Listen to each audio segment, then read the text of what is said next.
Alors, je viens de l'Italie, je viens de Licusati, c'est un petit village au sud de Naples, exactement 180 km plus bas. J'ai eu une très belle enfance, je jouais beaucoup au foot, du matin au soir d'ailleurs. À l'école, pour moi, c'était la deuxième chose. À l'école hôtelière, il y avait un train qui passait tous les jours, j'étais à côté d'une gare.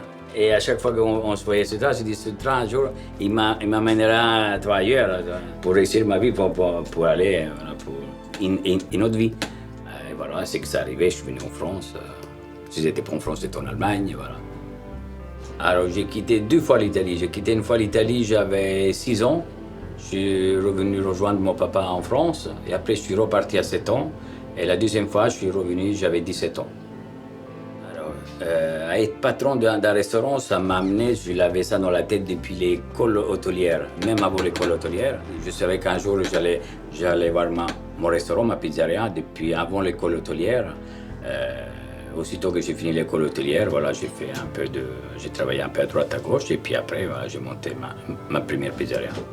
J'ai ouvert mon restaurant, maintenant ça va faire bientôt 31 ans le mois de février. La restauration, c'est un peu plus compliqué qu'avant parce que bon, voilà, les produits sont beaucoup augmentés, le personnel est de plus en plus cher. Malheureusement, maintenant, l'économie a changé, les prix, on ne peut pas faire trop cher et puis voilà.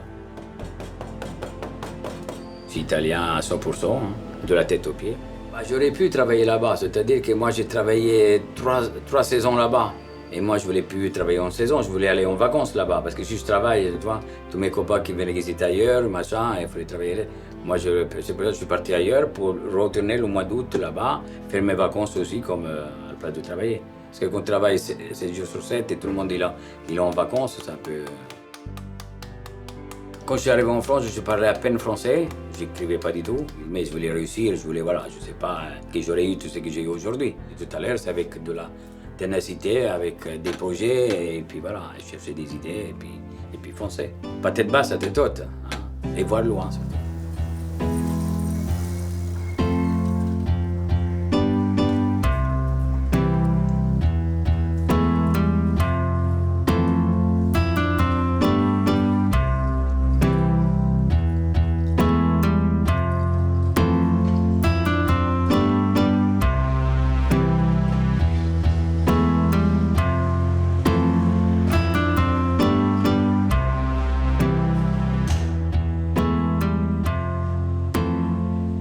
Alors, j'ai décidé d'ouvrir mon épicerie 20 ans après mon début avec ma pizzeria. C'est une idée que j'avais dans la tête depuis pas mal de temps aussi. Et c'est un complément parce que je cherchais un local à côté, comme ça c'est plus simple pour faire les plats et pour ramener là-bas.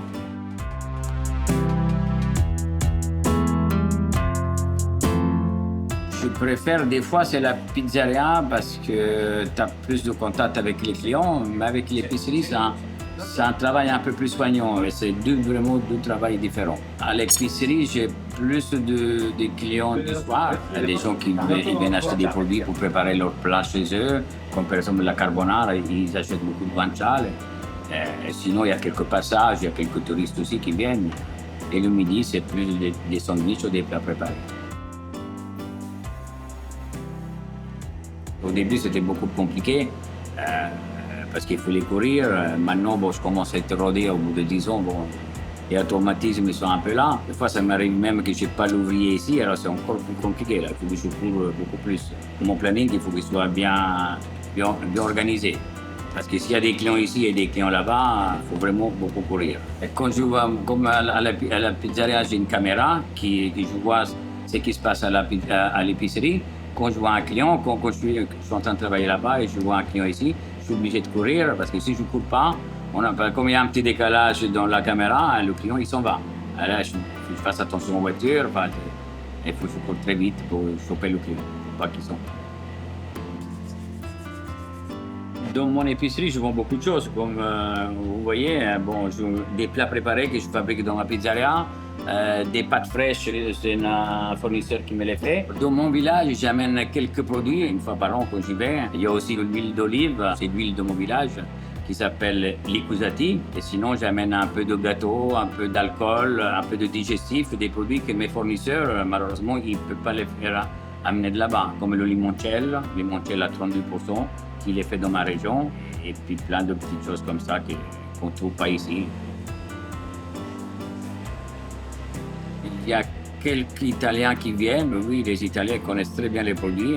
Quand ils viennent, ils se retrouvent un peu comme l'Italie. Ils me disent, vous nous faites rappeler un peu notre pays, et qui trouvent beaucoup de produits qu'il y a là-bas. En fait. Qu'est-ce que je vois dans l'avenir? Pour le reste de ma carrière, je pense que dans quelques années, je vais raccrocher les crampons, comme on dit.